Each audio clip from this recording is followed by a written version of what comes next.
Faccio i miei ringraziamenti a tutti i presenti, a tutte quelle persone che hanno creduto in me prima, durante e dopo il mio mandato. Oggi, come avete visto, abbiamo presentato la nostra squadra, una squadra che si propone per governare nuovamente Portoviro, una squadra giovane composta da uomini e donne estranei alla politica. Ho creato questa squadra insieme a quelle persone che mi hanno sempre affiancato, che sono sempre state leali e oneste, non solo con il sottoscritto, ma con tutto il mondo che ci girava attorno. Una squadra dove le persone sono al centro del progetto, perché queste persone, questa squadra rappresentano i cittadini di Portoviro, rappresentano l'onestà e la trasparenza e la serietà che può avere un amministratore, ma che deve avere anche un cittadino. Ho lo stesso entusiasmo e lo stesso spirito battagliero che avevo nel 2014, ho la stessa voglia di fare che avevo 3 anni fa, e questa voglia di fare, questi valori, questi principi li ho trasmessi anche alla mia squadra. Una squadra che prima di tutto è composta oggi da amici, perché io preferisco mettere sempre di fronte prima gli amici, prima la persona e poi il ruolo politico. Quello che ci accomuna sono i valori, le competenze, ma principalmente la dedizione per la nostra città, perché per noi la politica deve essere coerente tra principi e azioni. Portoviro e i portoviresi non devono rassegnarsi alla logica sono tutti uguali, non cambierà niente, il futuro è già finito. No, il futuro non è finito. Noi oggi ci proponiamo ancora come l'alternativa, come la novità sulla base di questi competitor, perché noi siamo, ritengo di essere, ancora il buon governo. Ci proponiamo come amministratori sani che amano le proprie città senza secondi fini. Adesso arriva la tua domanda. Sì, devo partire io adesso? Okay. No, dico, parto io? Okay. No, fai tu. No, certo. Allora, possiamo fargli un applauso. È ripartito con talmente tanta grinta che non mi metto una parte. Perfetto. Allora, raccontiamo chi era il Thomas Chacon sindaco, che cosa è successo in questi 2 anni e mezzo di presenza all'interno del comune. Beh, allora è inutile presentarmi perché la maggior parte dei cittadini mi conosce, sa da dove vengo, sa che lavoro faccio, sa che ho 2 stupendi bambini, che sono sposato e che sono libero professionista con la passione della politica. E sono innamorato quindi della mia famiglia, dei miei bambini, di mia moglie, e sono appassionato del mio lavoro. Chi era Thomas Chacon da sindaco? Beh, io credo che sia sempre stato il solito Thomas, il Thomas che tutti gli amici, tutti i conoscenti mi hanno sempre conosciuto, solo che essendo sindaco avevo qualche problema in più, qualche pensiero in più. Non me l'ha certo ordinato il dottore, però purtroppo era così. Non avevo neanche il tempo di fare le cose più banali, le cose più stupide. Io non ho mai cambiato il mio modo di essere, io non ho mai cambiato il mio carattere, non ho mai fatto finta, non sono mai stato finto, e forse questa è stata la mia debolezza. Sono stato un amministratore sincero e onesto, ma alla fine queste qualità sono state devastanti per il proseguo del mio mandato. Oggi, se non fossi stato onesto e sincero, e se fossi stato disonesto, oggi sarei ancora sindaco. Ma di questo ne vado fiero, ne sono orgoglioso, e non cambierò assolutamente il mio atteggiamento se mi sarà data un'altra opportunità, un'altra possibilità. Ho vissuto la vita da primo cittadino in modo semplice e trasparente, perché la maggioranza dei miei ex amici amministratori, li definisco così, purtroppo spesso erano anche assenti dalle attività amministrative, e quindi quando il sindaco non riceveva la gente è perché doveva andare a coprire i buchi che gli altri amministratori lasciavano. Qua non voglio fare la vittima, ho una parte di giunta che è testimone, ma questa è la verità. E quindi il sindaco doveva fare anche l'assessore, doveva fare il consigliere, doveva correre di qua e di là, e purtroppo mi mancava la parte fondamentale, che era quella di stare vicino alla gente, vicino ai cittadini, in mezzo alla gente. Quindi questo è Thomas Chacon da sindaco. Perfetto, facciamo un applauso. Ci sono persone che magari, specialmente chi si gioca, diciamo, la possibilità di essere al comune di Portoviro, che magari dicono che cosa ha fatto Giacon da sindaco, quali sono le cose che l'amministrazione è riuscita a mettere in pratica rispetto a quelle che erano le promesse politiche precedenti. Quindi che cosa ha fatto da sindaco Thomas Giacon?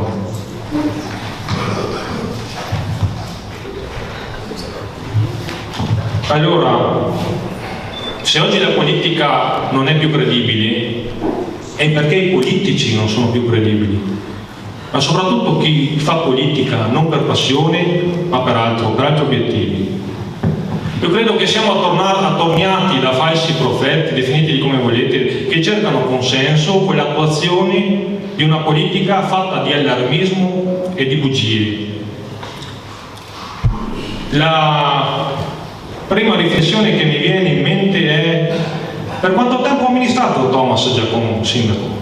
27 mesi, 2 anni. Per quanto tempo hanno amministrato chi mi ha preceduto? 240 mesi o 20 anni? C'è una netta differenza.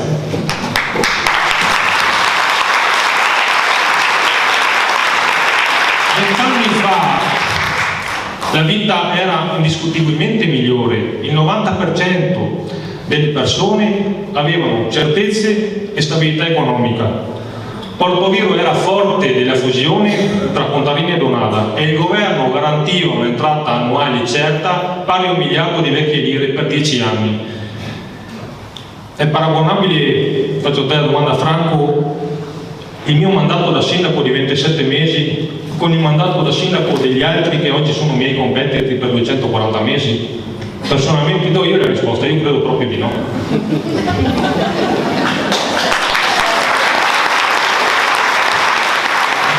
A qualche parte uno si deve attaccare, no? Qualcosa deve dire. Certo. Sapete, mi hanno sfiduciato davanti da un notaio, non hanno avuto neanche il coraggio di venire in consiglio comunale e dirmi perché vogliono mandarmi a casa. Oltre che gli interessi personali che qualcuno aveva e che qualcuno ha e che doveva tutelare, legati a società partecipate, legati al mondo dei rifiuti, ma chi più ne ha che ne metta. E per chi non lo sa, le società partecipate oggi in provincia di Rovigo sono l'unico vero business, un business che garantisce 150 milioni di euro, e non sto dicendo cavolate, con tutti i bilanci complessivi, quindi l'unico business economico è lì. Dicevo, mi hanno sfiduciato perché sapevano che quest'anno, e non voglio entrare nei particolari perché staremo qua fino a domani mattina, sapevano che quest'anno avrei fatto più di loro in 20 anni.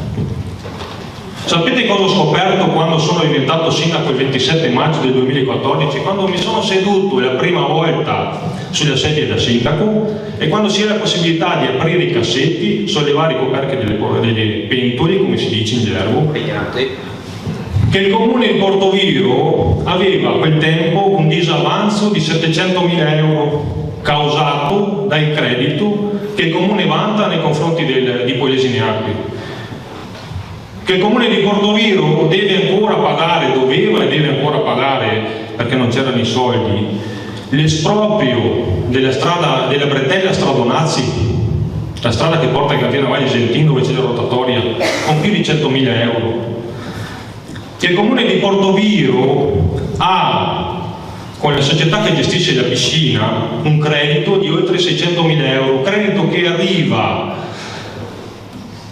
dall'agevolazione che l'Edison, che si è insediata davanti all'esercificio, ha dato ai comuni di Portoviro, 600.000 euro che nessuno ha mai chiesto, che l'ex macello e l'ex palazzetto dello sport erano privi dei requisiti per accogliere il pubblico e il sindaco, criticato, ha dovuto fare un'ordinanza per chiudere l'ex macello, che la società che gestisce il cimitero, che gestiva, adesso mi sono un po' perso, di Contarina, era inadempiente e che non ha i requisiti, ancora oggi non ha i requisiti se ancora che la gestisce, e oggi ci troviamo a pagare 247.000 euro, somme dovute ma che potevano andare in modo diverso, e potrei andare avanti ancora, ma non voglio tediarvi con con storie che sono sicuramente interessanti, però ho voluto fare alcuni esempi perché è importante che la gente capisca.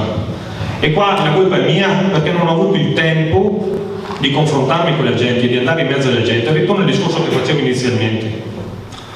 Ho provato a cambiare Portoviro, ho provato, in parte ci sono riuscito, a scardinare un sistema politico che ormai si è incardinato con la forza a Portoviro, creando un forte connubio purtroppo tra la politica e l'imprenditoria, un'imprenditoria senza scrupoli.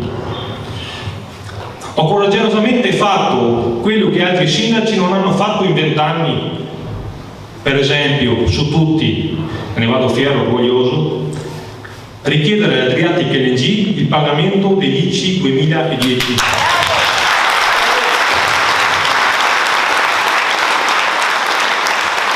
Stiamo parlando di una somma che complessivamente supera i 100 milioni di euro. Ma vi immaginate quanti sono 100 milioni di euro? Io no, perché non li ho mai avuti e non li avrò mai.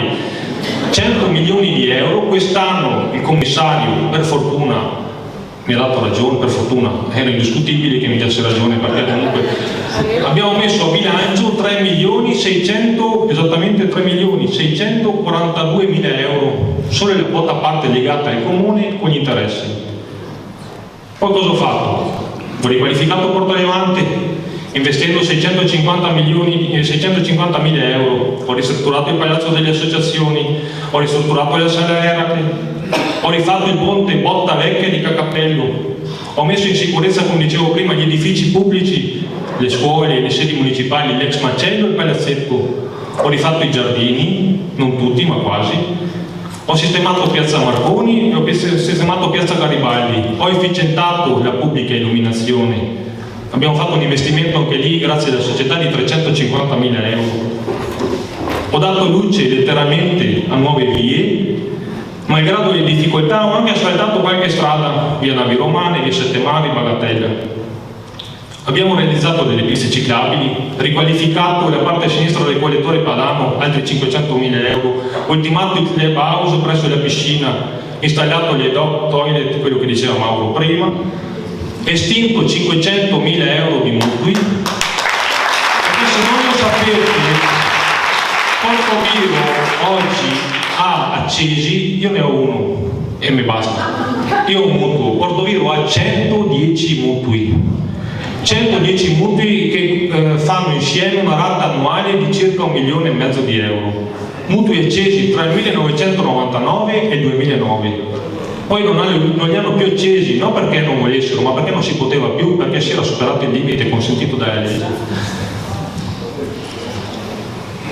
In 2 anni e mezzo ho istituito il tavolo pesca, ho avviato un ufficio turistico IAT a Porto Levante, ho creato la consulta del volontariato, ho incrementato le attrezzature per gli eventi pubblici, abbiamo creato opportunità di lavoro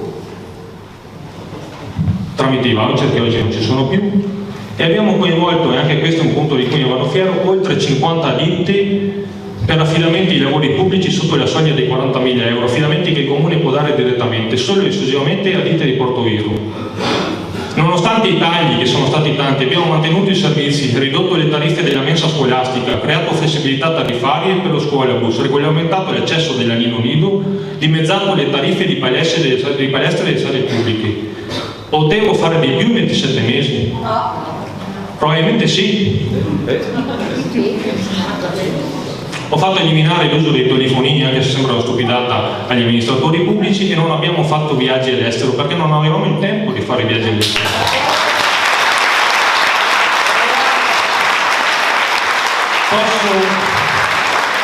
Posso essere soddisfatto?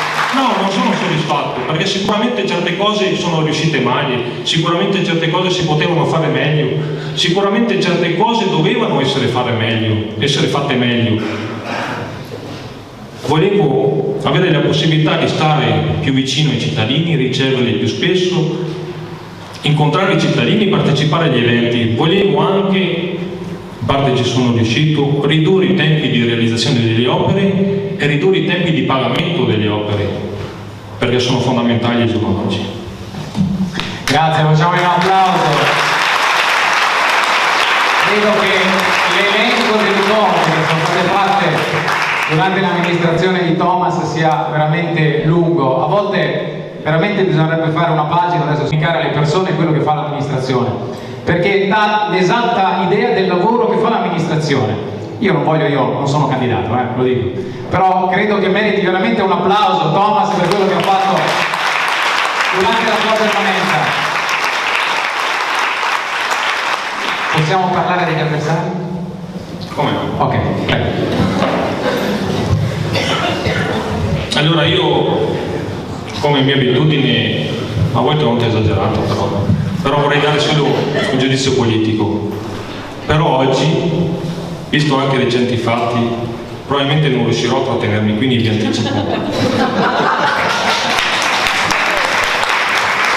Perché credo sia arrivato il momento di distinguere quello che è il bene e quello che è il male. Adesso io non sono Gesù Cristo, Dio me ne voglia, però sicuramente sono una persona onesta, trasparente e leale, una persona che prima di fare il sindaco si alzava la mattina alle 8, andava in ufficio, faceva gli orari d'ufficio. Fatto il sindaco, e poi ho visto anche qualche dipendente comunale può confermare, alle 8 ero in comune fino alle 8 di sera, e quindi forse lavoravo più prima per prendere meno, però l'impegno me l'ero preso quella città e volevo mantenerlo.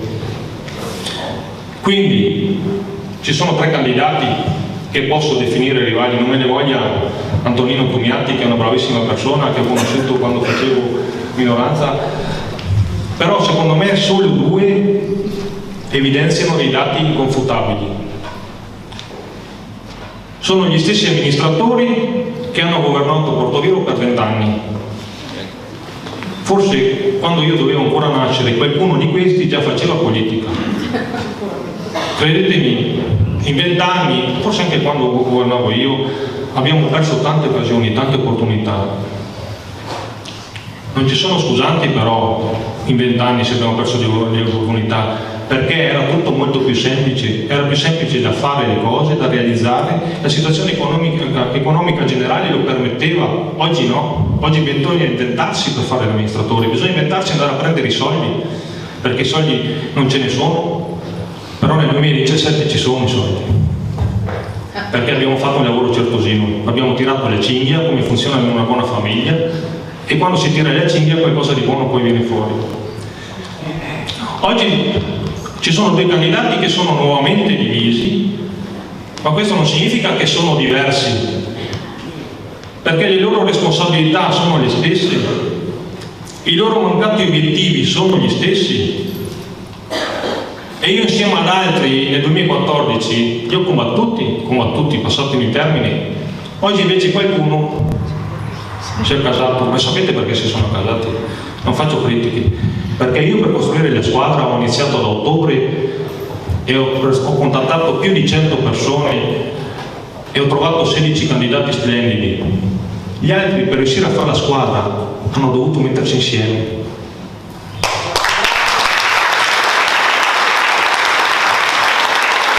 E forse questo è successo perché, non voglio vantarmi, ma forse io sono più credibile di loro ancora oggi. Posso dire quindi che i 2 candidati, competitor principali, definiamoli così, sono 2 facce della stessa medaglia. Faccio solo 2 esempi e mi rilascio forse a quello che ho detto prima. Nessuno dei 2, quando amministravano insieme, hanno pensato di richiedere il pagamento dell'ICI e la piattaforma Adriatic LNG insediata a Portoviejo nel 2009, unica piattaforma del suo genere non in Italia, non in Europa, nel mondo. Portoviejo è conosciuto in tutto il mondo per quella piattaforma, anche per quella piattaforma, per tante altre cose, ma noi siamo conosciuti nel mondo per quella piattaforma. Distanza 8 miglia marine dalla costa territoriale di Portoviejo, è l'Italia all'interno del comune di Portoviejo. Oggi se magari provano a giustificarsi direbbero forse qualche bugia, perché gli insediamenti di quel tipo lì si poteva chiedere il pagamento dell'ICI già nel 1999, basta guardare il comune di Pineto quando l'ha richiesto e quando è iniziato. Quindi, come dicevo prima, è una somma importante che supera i 100 milioni di euro, e oggi abbiamo chiesto, commissario, 3.642.000 euro. e doveva arrivare un novellino, uno sprovveduto, come vi definiscono loro, per chiedere alle Adriatic LNG somme dovute. Allora qua vi invito tutti a fare una riflessione personale. Poi entrambi si sono dimenticati di chiedere a Polesine Acque la riscossione del credito che il Comune vanta nei suoi confronti. Stiamo parlando di una somma che lì del 2006 ad oggi di 1,5 milioni di euro per l'affitto delle condutture e delle fognature. Quel credito che nel 2014, quando mi ero appena insediato, ha causato al Comune di Portoviro un disavanzo meno 700.000 euro. Oggi posso dire con soddisfazione che il Comune di Portoviro, grazie al sottoscritto, aveva raggiunto un accordo con Polesine Acque. Polesine Acque oggi paga dal 2015 2 rate semestrali da 230.000 euro l'una per rientrare dal credito.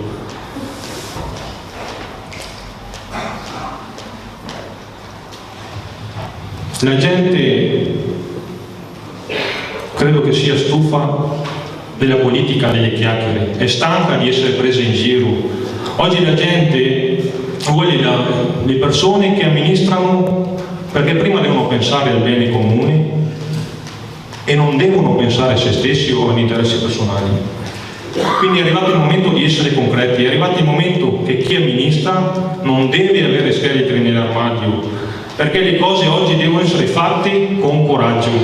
Il coraggio che noi ci abbiamo messo in questi 27 mesi di amministrazione.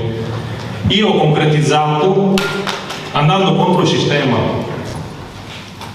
Per questo insieme alla nostra squadra, la mia squadra, siamo ancora nella novità. La novità che è data dalla semplicità e dall'onestà, ma abbiamo anche le competenze che gli hanno dimostrato che sono preparati e sono bravi. E poi lasciatemelo dire, non me ne voglia male, insomma, abbiamo un candidato che ha quasi 80 anni, con tutto il rispetto che ho per l'età, per tutto il rispetto che ho per la persona, ma oggi la politica ha delle idee diverse, ha bisogno di idee nuove, non possono essere i marciapiedi con le gallerie d'arte, quello che i cittadini vogliono.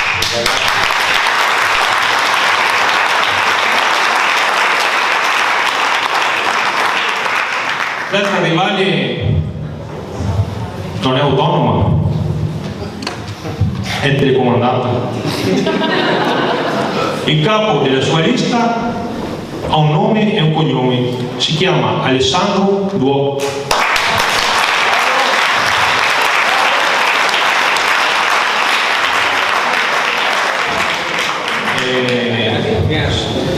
Ho già preso una denuncia, quindi posso dirlo, insomma. Io lo definisco megalomane. È un personaggio al di sotto di ogni sospetto, che vuole pigliare tutto, da Bancadria, dove per fortuna il suo tentativo di scalata è fallito, alla presidenza di SM Rovigo, alla presidenza di Confapi, alla ditta che fino a poco tempo fa rappresentava Adigest, ma che oggi è ancora proprietario. Ha un quotidiano provinciale che tutti leggete, purtroppo. E potrei andare avanti ancora, ma mi fermo qua. Le persone che si propongono per amministrare una città come Portoviro devono essere libere da condizionamenti, non devono essere ricattate e ricattabili, non devono essere autonome nel pensiero e nelle azioni, perché altrimenti alla fine il problema diventa nostro. Siamo andati a casa e il comune è rimasto in balia del commissario che fa la normale amministrazione per 10 mesi. Quindi la scelta che abbiamo fatto di essere svincolati dai partiti, perché qua nessuno è la testa, non ci sono partiti, altrimenti sarei da solo oggi qua. È stata la condizione fondamentale per riuscire a fare una squadra.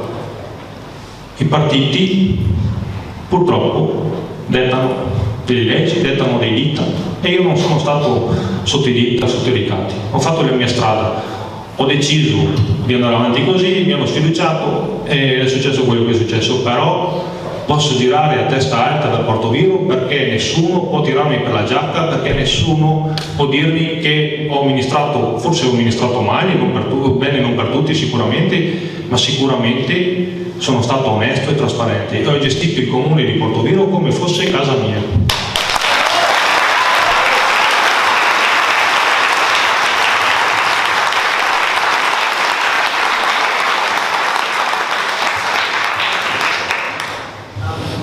Posso fare una domanda? No, perché... Anche lui? No, ti spiego, scusa, c'è una signora che alza, sta signora qua, è dalle 8 che alza sempre la mano, mi dica cosa deve dire, lo dico io, mi ha detto ma perché io devo votare Thomas Chacon, mi ha detto, ma senti che domanda mi fa questa?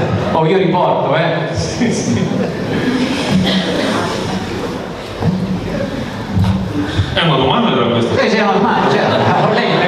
Lei vuole sapere perché deve votare Thomas Chacon, mi ha detto così. Allora mi hai trovato impreparato perché non avevo capito che era una domanda, Okay. però mi trovo preparato sulle risposte. Allora, proprio per ricollegarmi ai discorsi, io non ho perso, io non sono stato sconfitto, perché a differenza di tutti i politici, e quindi io non sono politico, di tutti i politicanti, che anche se perdono vogliono rimanere al loro posto oppure si procurano un loro posto. Io sono tornato a fare il mio lavoro, sono tornato a fare il geometra, il semplice geometra.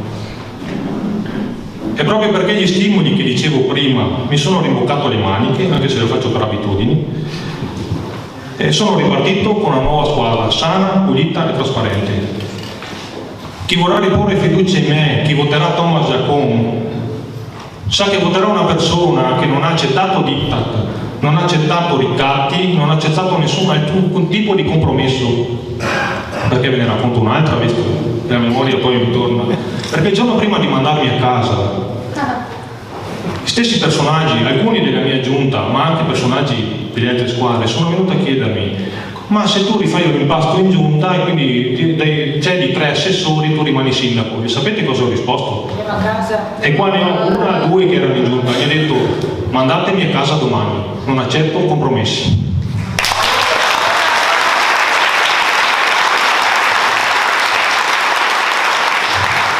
Voi sapete che al centro della mia azione c'è il cittadino e c'è il bene comune, diversamente da altri candidati che secondo me a primeggiare sono gli interessi privati e gli interessi dei singoli. Tant'è che basta guardare la composizione delle liste avversarie. Da una parte abbiamo un minestrone colorato, Lega Nord, Fratelli d'Italia, PD, dove chi decide non è il candidato sindaco, ma è l'imprenditore che dicevo prima. E forse ce n'è un altro un po' più piccolo. Sì.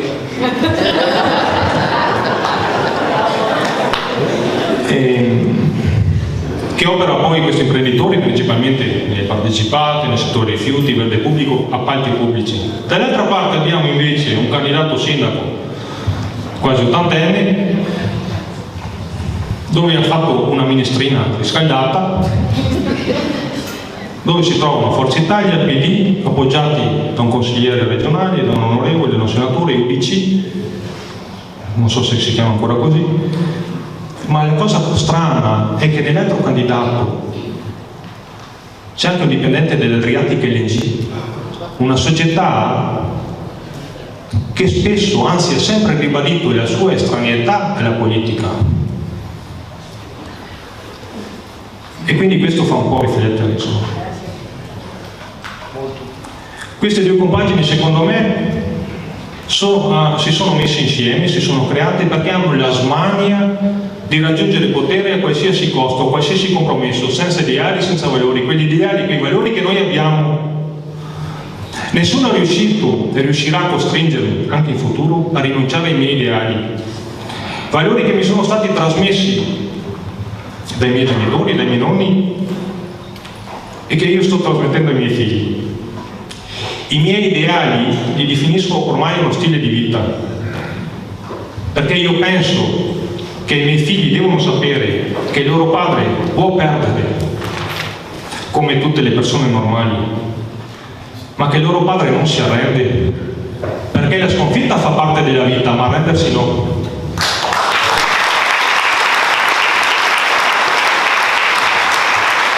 Sicuramente tornare è diverso dalla prima volta, è come perdere, passatemi il termine, una sorta di verginità, una verginità che oggi non c'è più, ma oggi sono qua più determinato di prima, con tanta voglia di fare e di ripartire.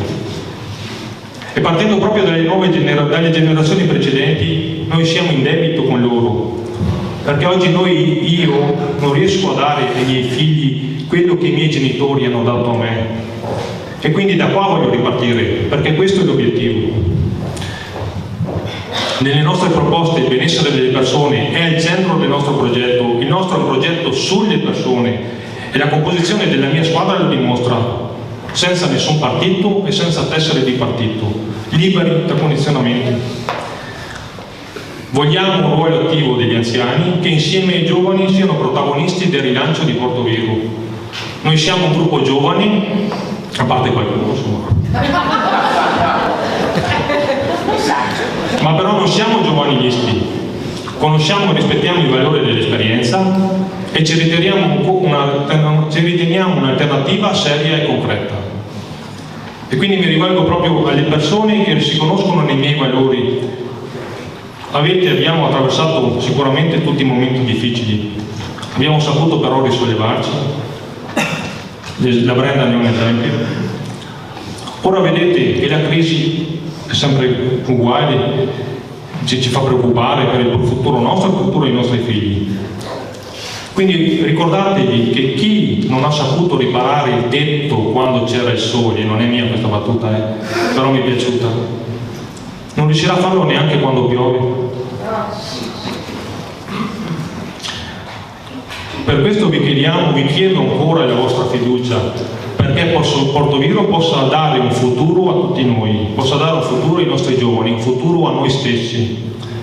Sappiamo che c'è tanta gente ancora incerta, sappiamo che c'è tanta gente che non sa cosa andrà a votare, però oggi in gioco c'è nuovamente il futuro di Portovigo, il futuro di ciascun cittadino, singolo cittadino, e quindi è importante che una scelta sia fatta.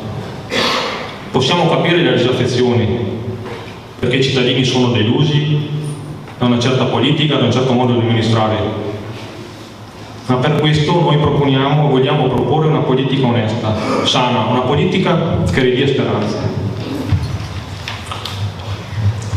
Noi proponiamo una politica diversa dove la persona è, ripeto, al centro dell'azione. Noi facciamo promesse, non ne abbiamo fatte promesse, ma ci prendiamo l'impegno di fare cose semplici e puntuali. Anche se i soldi, come dicevo prima, il Comune di Portovigo ce li ha e quindi tante cose si possono fare. E poi ve lo dico. Portovigo deve ripartire non camminando, di corsa, perché i signori che hanno silleggiato l'amministrazione hanno immobilizzato la città e adesso più nessuno si lamenta, caso strano, no? Prima non andava bene niente, però va bene così. Per 10 mesi il Comune di Portovigo è stato immobile. Quindi nei primi 100 giorni noi ci prefiggiamo di fare, con i 900.000 euro che abbiamo in avanzo di amministrazione e 3 milioni e 6 che sono stati messi a bilancio, il ripristino dei manchi stradali e manutenzione diffuse su tutte le strade comunali, centrali e periferiche. Primi 100 giorni. Agevolare l'inserimento di nuove imprese, assicurando per i primi 3 anni di attività le agevolazioni fiscali sulle tasse comunali, affinché però siano garantite assunzioni pari ad 1/2 del personale locale. Avviare le start-up attraverso l'indicazione da parte nostra di spazi comunali, che ci sono, da mettere a disposizione per i primi 2 anni di attività, per dare opportunità ai nostri giovani laureati e diplomati in un ambiente di lavoro co-working. Realizzare, sperando che possa essere utile, un piano particolareggiato, magari a stralci, per il centro urbano di Contarina, Corso Insorgimento, Piazza Repubblica, via Zara, via Cesare Battisti, parte di via Contarini. Istituire il tavolo permanente della sicurezza, perché oggi la sicurezza è un problema e i cittadini vogliono essere tranquilli. Portovigo lo posso definire ancora un'isola felice, non abbiamo mai avuto problemi di sicurezza, per fortuna, però prevenire è meglio che curare. Quindi vogliamo istituire un tavolo permanente di sicurezza dove partecipa l'amministrazione, le forze dell'ordine, le associazioni di categoria, le associazioni del territorio. E la funzione sarà quella di avere un raccordo tra cittadinanza e forze dell'ordine per ascoltare e quindi avviare un monitoraggio costante sul territorio, anche promuovendo e sostenendo iniziative tese alla costituzione di comitati di controllo di vicinato con apposito regolamento, dove i cittadini fanno parte integrante di questo progetto. Vogliamo ultimare il campo di calcio di Contarina, delle Cittadelle dello Sport, perché ci sono 200.000 euro destinati solo per quell'investimento e quindi sarebbe uno spreco tenerli fermi, e vogliamo intitolare questo stadio all'unica vittima di Portoviro delle Isole. Vogliamo individuare, e ne abbiamo già visto dove, un immobile dove si possa realizzare una sala prove per musicisti, per gruppi, per cantanti locali, dove i nostri giovani possono andare a sfogarsi e passare dei momenti felici tra di loro in allegra compagnia. E come diceva prima la Nicole, in modo tale che non ci sia una dispersione dei nostri giovani, non ci sia il pericolo che vadano sulle strade. Vogliamo attuare, questa è una novità, il bilancio partecipativo. Sapete che cos'è il bilancio partecipativo? Il bilancio partecipativo è che i cittadini intervengono direttamente nelle scelte dell'amministrazione. L'amministrazione mette a disposizione una somma X, dove i cittadini, su consultazione popolare o comunque coinvolgimento delle singole persone, dei comitati, delle frazioni, delle associazioni, possono proporre le loro idee e insieme all'amministrazione possono destinare una determinata somma per realizzare una determinata opera. Questo proprio perché c'è la necessità che i cittadini siano protagonisti delle scelte che riguardano le amministrazioni. C'è la necessità di rafforzare il dialogo tra la comunità e le amministrazioni comunali, un dialogo, un rapporto che a volte sembra incolmabile. Vogliamo attuare il baratto amministrativo? Perché il baratto amministrativo? Perché il baratto amministrativo serve, in questo caso, ad aiutare le persone in difficoltà. Fino ad oggi aiutavamo le persone in difficoltà con un modo molto semplice, molto spartano, insomma, la bolletta da pagare, si danno i soldi e si paga la bolletta. Oggi invece vogliamo rendere queste persone responsabili dei soldi pubblici che gli vengono consegnati, che gli vengono dati. Vogliamo aiutare i cittadini a pagare almeno gli tributi locali, quindi gli IMU e l'ATARI, però questi cittadini poi devono pagare il proprio debito con la comunità che siete tutti voi, e quindi devono impegnarsi ad effettuare lavori di pubblica utilità, lavori semplici e umili, in modo tale che la comunità tragga beneficio del favore che l'amministrazione comunale ha fatto al cittadino, dall'aiuto più che al favore. Bravo. Vogliamo continuare a investire a Porto Levante, perché Porto Levante, io l'ho sempre definito e lo definirò il nostro fiore all'occhiello. Portoviro non può avere opportunità di insediamenti industriali, forse non li vorremmo neanche, però Porto Levante è la nostra miniera d'oro. Dobbiamo pensare che Porto Levante può dare molte opportunità economiche ai nostri giovani e a tutta la nostra gente. Abbiamo investito a Porto Levante 650.000 euro, in questa campagna elettorale ho fatto un giro e ho visto con soddisfazione un parcheggio che serve a poco però è utile, pieno zeppo di macchine, mentre prima le macchine erano lungo le strade. Quindi vogliamo continuare ad investire a Porto Levante perché noi crediamo che lo sviluppo di Portoviro debba passare per il turismo e per le attività ittiche, che sono i nostri due pilastri fondamentali insieme all'agricoltura. Vogliamo quindi aiutare i pescatori professionali per dare la possibilità a questi di avere dei ricoveri per depositare le proprie attrezzature. Vogliamo individuare un'area demaniale, Laguna Valona, Laguna Marinetta, per usare, come diceva Roberto prima, da preingrasso naturale della vongola da scuditoio, perché la vongola oggi è un lavoro. Chi ruota attorno a quel mondo sa cosa c'è e sa quali sono le opportunità. Vogliamo dare l'opportunità ai nostri giovani di fargli capire che il lavoro di pescatore oggi è sì un lavoro umile, che va bene, ma oggi il lavoro è un'opportunità importante dove uno, se si impegna e mette dedizione, tempo e fatica, può sicuramente avere dei benefici. E poi potremmo fare anche tante altre cose, dovrei stare qua ad elencarvi. La volta scorsa ho fatto un programma di 100 punti, stavolta ho fatto un programma non so di quanti punti perché non abbiamo messo la numerazione, perché la volta scorsa ci hanno criticato di 100 punti, allora stavolta tenete i numeri, basta, mettete sui puntini.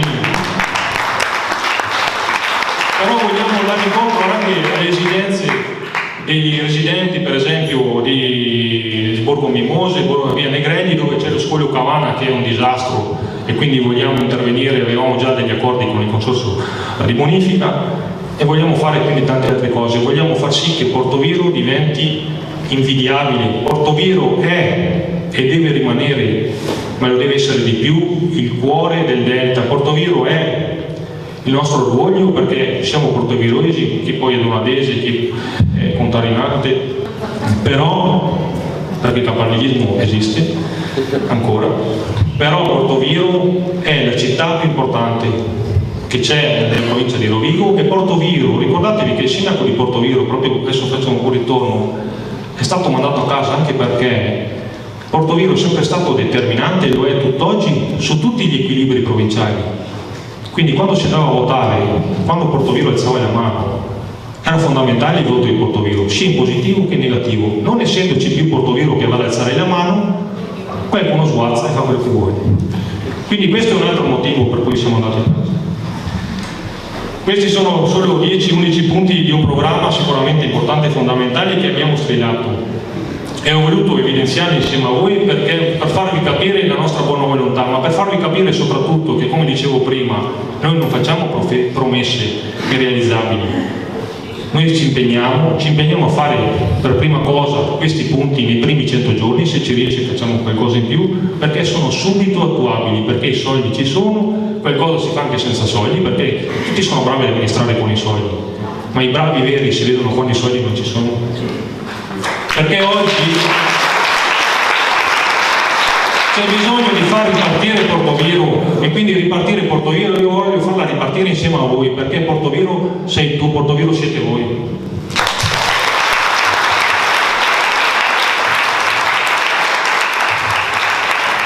Facciamogli un grande applauso a Thomas Giacon, lista civica Portoviro sei tu, e le elezioni dell'11 giugno. Posso dire una cosa adesso? La signora è convinta, quindi un voto c'è, un voto c'è. Ha detto che le sembra buona la cosa, sembra buona, quindi insomma, parere disinteressato, senza conoscere. Facciamo un applauso anche per tutti i candidati consiglieri che hanno ognuno per la loro competenza illustrato una parte del programma, poi riassunto da Thomas in questi ultimi minuti. Sì, certo.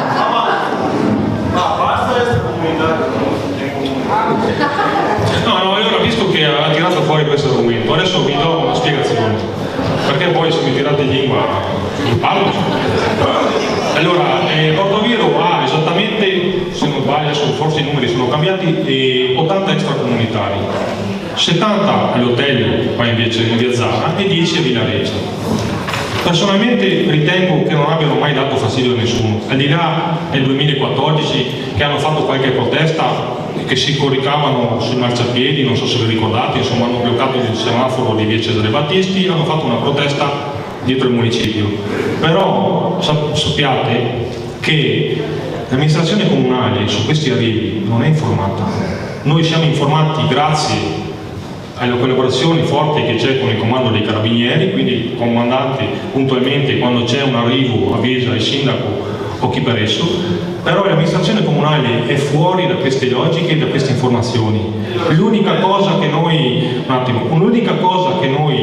siamo certi è che quando puntualmente tutti gli anni in prefettura chiede il comune di Portoviro, ma tutti i comuni, la disponibilità di alcuni locali per raccogliere queste persone. Noi abbiamo sempre risposto di no, però il comune non può intervenire sui privati che prima hanno fatto degli interessi importanti, quindi chi ha l'accordo che risale al 2014 sicuramente ha fatto un interesse economico importante, chi li sta facendo adesso l'interesse economico è misero, insomma, però è sempre importante.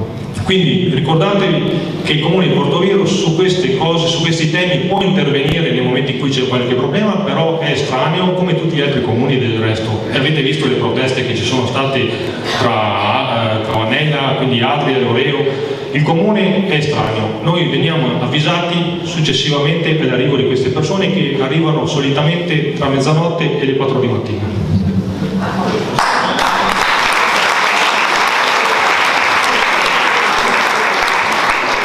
Bene, noi abbiamo terminato questa serata, adesso ci sarebbe anche un buffet che non so se... Ok, quindi ecco, forse magari qualcuno l'ha visto, quindi giustamente